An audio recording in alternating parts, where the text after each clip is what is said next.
Oi, gente, tudo bem? Vamos em grande estilo, conversando com um homem importantíssimo para o agronegócio brasileiro, o Antônio Camardelli. Camardelli é presidente da BIEC, que é a Associação Brasileira da Indústria Exportadora de Carne, então os principais de carne bovina brasileira. Um homem que tem uma importância capital em todo o agronegócio das cadeias produtivas da carne brasileira. Camardelli é médico veterinário, trabalhou muito, formado pela PUC no Rio Grande do Sul, gaúcho, bom companheiro gaúcho. Camardelli trabalhou no Ministério da Agricultura, onde chegou a ser, inclusive, secretário de Defesa Sanitária.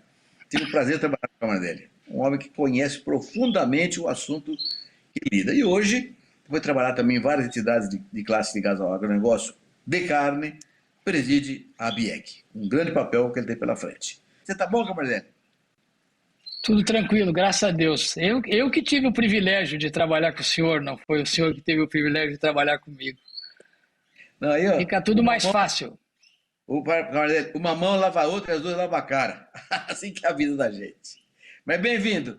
Como é que foi esse ano para o setor de carne no Brasil? Inclusive contando esse episódio da carne com a China, que aconteceu com a China agora aí, Camardelli. Como é que foi o ano para você? Ministro, o ano foi um ano difícil de se trabalhar, né? A gente fez, no início da pandemia, providências do governo, decreto de essencialidade, portaria interministerial envolvendo a agricultura, envolvendo o Ministério da Economia, a Secretaria do Trabalho. Nós tivemos um trabalho árduo e conseguimos êxito no sentido de proteger colaborador. E a expectativa que se tinha até a parada da China era que nós estivéssemos muito mais preparados em relação ao que o que pode haver de demanda no próximo ano de 2022, né? Mas mesmo assim, nós podemos dizer que com todas essas dificuldades e com a China fora 102 dias, nós tivemos aí o recorde batido provavelmente contabilizando o mês de dezembro, ou seja, nós vamos conseguir aumentar 6% no faturamento, 16% no preço médio, e a gente vai diminuir um pouco exatamente na quantidade. Mas essa eu acho que é a fórmula ideal, exportar menos e arrecadar mais. Então, no frigir dos ovos, né, foi um ano difícil, mas foi um ano bom, e o melhor disso tudo é que a gente está bem posicionado, principalmente com o retorno da China. Então vamos lá, Camardelli. 2022. Quais são suas expectativas? Olha, eu acho que a gente, pelo cenário conjunto, né, se nós contemplarmos, por exemplo, o trabalho que está se fazendo conjuntamente com o governo, né, Ministério de Relações Exteriores, a batuta da incomparável ministra Tereza, né, nós vamos seguramente, se mantivermos o status sanitário e fizermos alguns arranjos aí domésticos e internacionais no sentido de adaptação de alguns protocolos, para não correr tantos riscos, né? Nós chegaremos pela primeira vez à cifra de 2 dígitos nas exportações, ou seja, iremos ultrapassar 10 bilhões de dólares. E essa convicção, ministro, ela vem a partir do trabalho árduo que se faz paralelamente, que é não só a abertura de novos mercados, mas também o incremento de novos produtos e o incremento no share em outros países. A gente pode citar aí a Singapura, onde a gente agregou a exportação de miúdos e carne com osso, né? Então, essa é essa perspectiva. E relacionado com novos mercados, nós temos aí, sem particularizar curto, médio e longo tempo, né? Nós podemos trabalhar com o que a gente vem no cotidiano arquitetando junto com o MAPA e o Ministério das Relações Exteriores o nosso ingresso em um dos 3 grandes importadores mundiais, que é Japão, Coreia do Sul e Canadá. Vejo o Canadá, pelo reconhecimento da equivalência e a troca já de certificação, como um bom target, aí, um objetivo plausível e palpável para o primeiro trimestre. Isso seria, indubitavelmente, mais um grande passo. Camardelli, para quantos países nós já exportamos carne bovina hoje? Nós já exportamos para mais de 185 países. Hoje a gente tem a segurança de dizer, caminhamos hoje em cada 5 quilos vendidos no mundo, né, importados, 1 quilo é do Brasil. E nós estamos muito próximos da cifra de 1 para 4. Né? Isso é um processo que a gente vem acompanhando há tempo, desde os seus tempos, dos nossos tempos, né? E a gente caminha célere nesse processo. Ministro, cabe dizer que desses mercados citados, nós temos entre Japão e Coreia do Sul um dos 3 maiores mercados do mundo com maior preço médio, né? O Japão compra 720 mil toneladas a um preço médio de $7. Então a gente tem uma expectativa muito grande, porque fechando as contas, o Brasil ainda não acessa, por barreiras comerciais travestidas de técnicas, a gente não tem acesso a 30% do mercado consumidor mundial através desses países que foram citados. Presidente Camardelli, eu tenho acompanhado esse trabalho seu, do setor, junto com o Ministério da Agricultura, junto com o Itamaraty, em busca de novos mercados. Mas está dando um número para nós espetacular. Já exportamos para 185 países.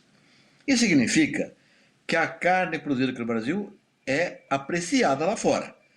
Não haveria tanto mercado se fosse uma carne de baixa qualidade.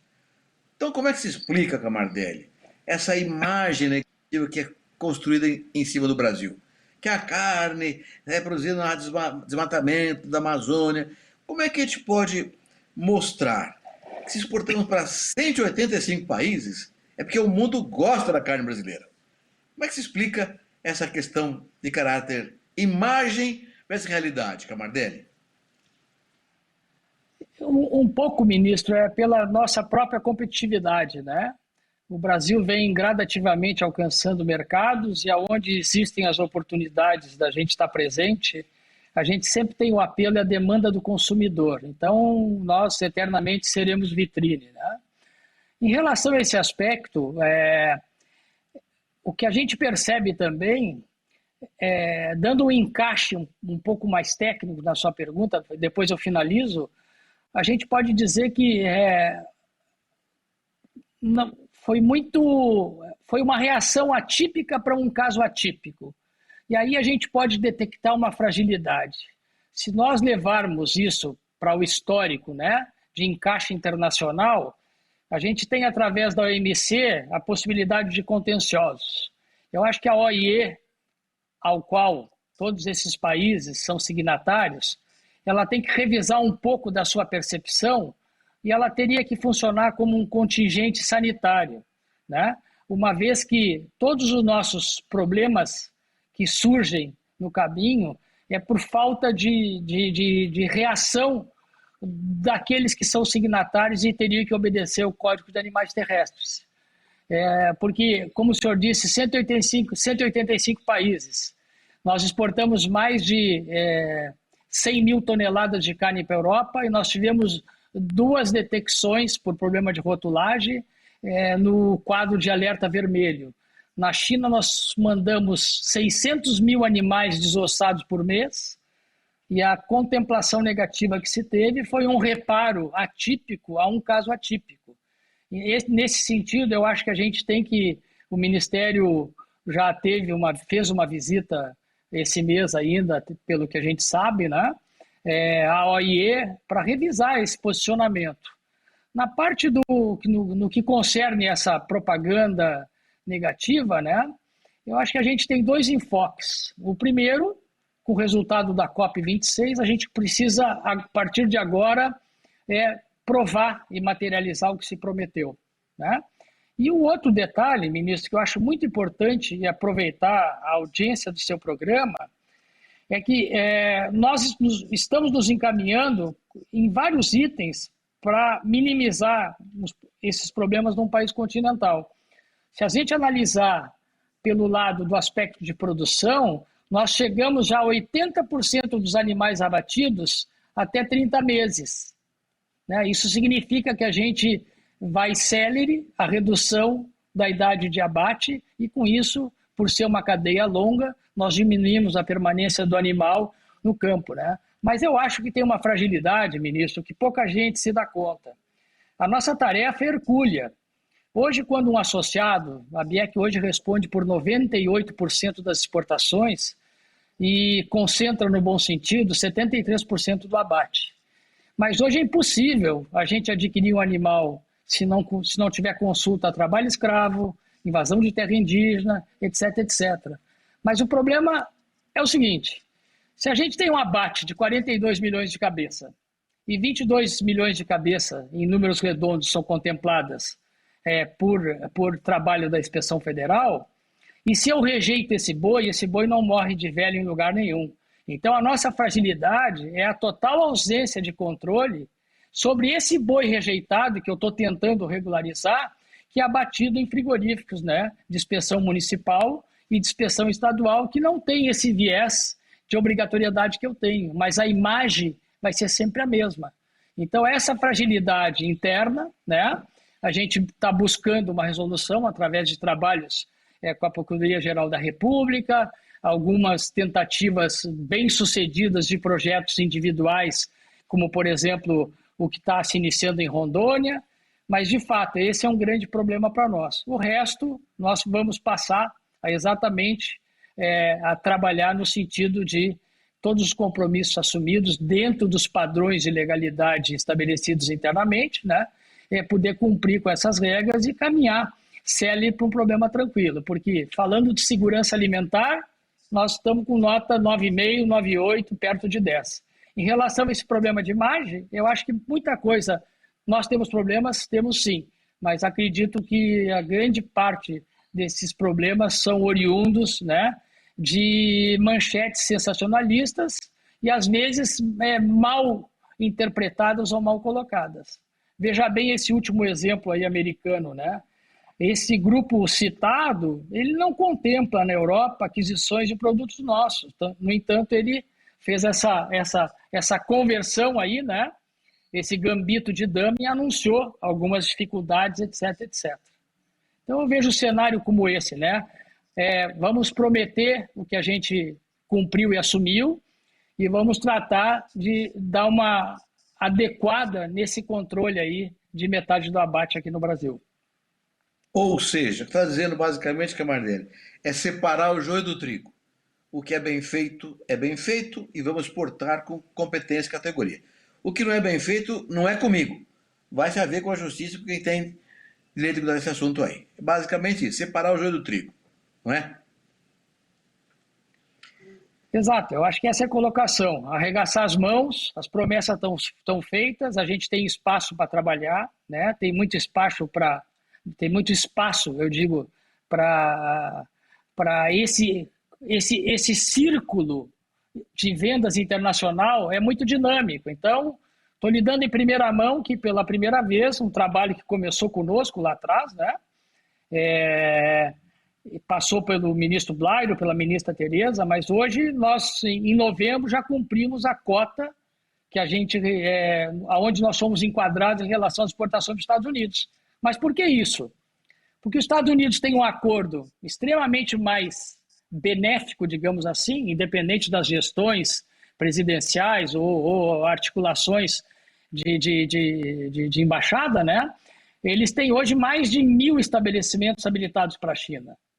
No entanto, exatamente o que o Brasil está fazendo com a Europa, mas principalmente com os Estados Unidos, eles não podem nos enxergar nunca como concorrentes. Nós integramos o operacional dele, exportando 85% dessas 64.800 toneladas a dianteiro, que é carne para a indústria, que vai toda para hambúrguer. Então, eles exportam mais matéria-prima para o outro lado e nós suplementamos com produtos que até então não teve nenhum reparo no seu protocolo em relação à parte de segurança alimentar ou sanitária. Mardelli, você falou aí já 2 vezes em acordo de Glasgow. Um acordo nós firmamos lá tem a ver com a redução de metano. Até 2030, uma redução significativa de metano. Isso é um problema para a gente na pecuária de corte? Eu acho que não é, ministro. Eu acho que a gente tem que encarar todo esse processo de carbono zero e todo esse leque de de soluções que nós temos em encaminhar, eu acho que a gente tem condições de resolver. O que a gente precisa é, única e exclusivamente, integrar esse tipo de garantia adicional e precificar tudo isso. Acho que a gente já está numa fase de tantas conquistas que a gente tem que ter essa visão de reversão em relação ao custo-benefício disso, né? Eu tenho como atender todas as demandas, eu preciso interpretar quanto isso sai e precificar isso tudo. Porque o que importa nesse processo, né, é exatamente esse binômio. Na verdade, é um trinômio: sustentabilidade, saudabilidade e segurança alimentar. E o Brasil detém esse processo com muita validade, né? São itens mensuráveis, né? Não são difíceis de dar continuidade. E eu vejo o Brasil, né, inclusive a expectativa que se tem, fruto desse trabalho que a gente citou, que é conjunto, né? Eu acredito que em 2 anos a gente venha a ser não só o maior exportador de carne do mundo e o maior rebanho comercial, como também venhamos a ser, por esse trabalho interno, os maiores produtores de carne do mundo. Mardelli, uma pergunta, eu não tinha nem pensado em fazer você, mas agora está me chamando a atenção aqui. E a carne vegetal? É uma concorrência grande? O que você vê no futuro esse problema? Ministro, eu acho assim, ó, quando a gente fala nessa inversão, né, de característica, né, primeiro que não pode ser chamada de carne, né?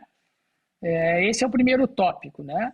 E segundo, que a ABIEC tem mantido 2 cuidados nesse processo, né? Tanto a nível de frente parlamentar, como comissão de defesa, mas como também na área de governo, né? Há pouco houve uma consulta pública. Nós devemos, por obrigação, preservar alguns conceitos, né, em relação a esse processo. O exemplo disso é leite de soja. Não existe leite de soja, existe extrato de soja, né? Leite é uma coisa magnânime, ímpar, né? Em relação à carne, é a mesma coisa. Hambúrguer, um derivado, hambúrguer de soja, não tem problema nenhum. Acho que o cuidado que a gente tem que ter é exatamente não misturar as características da necessidade de inovação comercial e de atender o consumidor com a mácula a regras básicas que não traz nenhum ganho com isso, nem tampouco financeiro. Porque provavelmente tudo que tu ganha agora nesse pseudo conceito aí de chamar de carne, tu termina lá na frente, né, tendo que homologar alguns prejuízos. Então, a nossa preocupação é essa, né? Cuidar ao máximo da precaução da inovação, mas não abrir mão do que uma coisa é uma coisa e outra coisa é outra coisa, como diz o gaúcho. Mas é uma ameaça, Camardelli? Não, não é uma ameaça. Eu acho que é uma alternativa. É como eu lhe disse, eu acho que tem espaço para tudo, né? A gente tem que encarar todo esse processo como uma coisa comercial e até como uma alternativa, que já é dos nossos associados, né? Mas o nicho do orgânico é uma coisa, o nicho do carbono zero é uma coisa, só nos cabe precificar e verificar a demanda disso, né? O importante, ministro, é que hoje, né, o Brasil tem uma característica que eu acho importante detalhar no seu programa, que é a seguinte. Normalmente, quando a gente fala em boi, a gente está pensando em traseiro, dianteiro e costela. Na verdade, o ideal seria a gente trabalhar que tipo de carne eu origino quando eu desmonto o boi. E aí eu tenho 3 carnes em particular. Eu tenho a carne ingrediente, a carne culinária e a carne gourmet. Então, o que é a carne ingrediente? É aquela que eu vou convidar o ministro, nós estamos com pouco tempo, eu vou pegar um patinho, vou moer, vou fazer um pastel, vou fazer uma lasanha, ingrediente. A carne culinária é aquela que eu, como bom italiano, vou comprar um lagarto, né? Ou um tatu, como se fala aqui no sul, e vou fazer um molho para a gente comer uma massa. E aquela carne gourmet, exatamente, né, é o entrecô, né, o coração de alcatre. Só que a gente tem que fazer uma conversão pela aptidão racial. Então, o Nelore é um animal que, pela sua composição e pela idade que eu tenho de abate, né, e pela melhoria progressiva, eu me encaixo muito mais na culinária e na ingrediente, ocupando um bom espaço da gourmet. Só que os nossos competidores todos, pelo padrão de raça europeia, jamais irão retornar especificamente, né, da classe gourmet para culinária e ingrediente. Vou lhe dar um exemplo. O dianteiro vendido nos Estados Unidos é todo ele, praticamente, o contrato é 93% de carne, 7% de gordura. Se eu botar um Aberdeen, ou um Hereford, ou um animal de raça europeia, para atingir esse padrão, eu vou ter que tirar da carcaça para poder atender. Então, o importante da gente codificar esse processo é que, pela capilaridade das nossas indústrias, hoje eu posso atender a qualquer mercado, a qualquer volume, né? E em discussão ou não, mas hoje, por demanda de muitos países, o Brasil ainda segue regras, né, da obrigatoriedade de não utilização de hormônios nem de beta-agonistas. Então, eu acho que o nosso cenário é extremamente plausível, visível, e se nós cuidarmos para a manutenção do status sanitário, né, tenho certeza absoluta que o ano que vem e os próximos serão tempos de recordes para o nosso setor. Camardelli, essa conversa está gostosa demais, mas quando a conversa é boa, a televisão, o tempo passa depressa demais também. Estamos chegando no fim, tem que ir terminando a sua. Fazer uma última pergunta para você, Camardelli. Eu estou observando pelas suas respostas, pela sua reação, que a ABIEC, a indústria brasileira de frigorífico, está trabalhando bem, preocupada com a questão sanitária, preocupado com a qualidade da carne, está fazendo um trabalho bem feito. Então eu confio no que está dizendo aí. Então eu queria quantificar isso. Hoje nós exportamos praticamente 30% da carne produzida no Brasil. Certo, Camardelli? Então a pergunta é, para frente, vamos dizer, em 10 anos, o que você acha que a gente pode chegar em relação à exportação e participação no mercado global?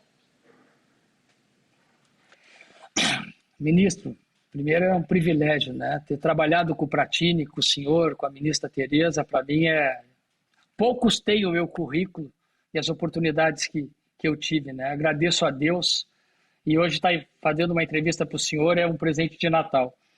Como é que eu vejo? Eu vejo o Brasil extremamente encaixado nesse perfil, porque quando a gente fala que a Coreia do Sul é o quarto maior mercado do mundo e tem um preço médio de 6,80, e independente das condições ou proteção, o que vai mandar daqui para frente é se eu tenho produto ou não. Se internamente eu vou gerar inflação, que é o que aconteceu recentemente com a Rússia. A Rússia, nós exportamos na nossa época 800 mil toneladas de proteína, tínhamos 35 frigoríficos habilitados, hoje a gente passou de 6, mas dá para dizer que recentemente o aperto deles em relação a uma inflação de 2 dígitos, né? E também a necessidade de abastecimento fez com que 12 frigoríficos foram renovados. Então essa dança, ela só vai ser factível, né, para nós entrarmos no baile, aqueles que estiverem preparados. E hoje a gente pode responder a demandas de qualidade, de volume, de perenidade e de preço competitivo. Então, nós vamos passar dos 2 dígitos, ou seja, o setor, nós vamos passar o quantitativo, né, que foi de 2 milhões de toneladas, nós vamos bater o recorde em volume, em receita, e a tendência pela desorganização causada em diferentes países, produtores ou não, no nosso setor, né, ela vai ser determinada pela reação que esses países tiveram em relação à pandemia.